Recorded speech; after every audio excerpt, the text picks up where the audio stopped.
Инээд гэрэлцэн нүдэрээ инээж чаддгийг чинь гайхах минь дурсамжлан. Илт мэд цогос үзэгдэг шүд жимгэр оруулыг чинь шимтэн ажих минь дурсамжлан. Яг одоо нүдэ анасаа гэж бодтол минь өөдөөс шүрцсээр ялгүйхэн нэмсгэлсээр энэ мөчүүдийг туулж гарах чинь ятхын хөг сулрах мэд аяархан дуу алдах чинь дурсамжлан.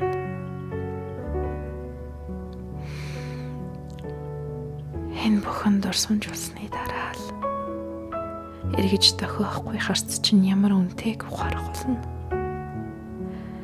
Дурсамж гэдэг авралгүй мансуурсан цагийн л үнэр байсныг мартаж дур булаа миний нэмсэглийг чинь ахин харах гэж уйггүй зүүдлэх болно. Сэрэгтэй харамсаж халаглахгүйч сэтгэл өргөлж дундоор өндөх болно. Зүүд рүүгээ буцан живэх гэж хүнжилтөө шурхаадж нэмэрхүү. Зүгээр л энэ бүхэнтэй эвлэрч хизээ нэгтээ юуч болоогүй мэд хинэггүй амьдрахад хэврэгэн санагдах хааз жаргал үргэлж дотоо өмдөг.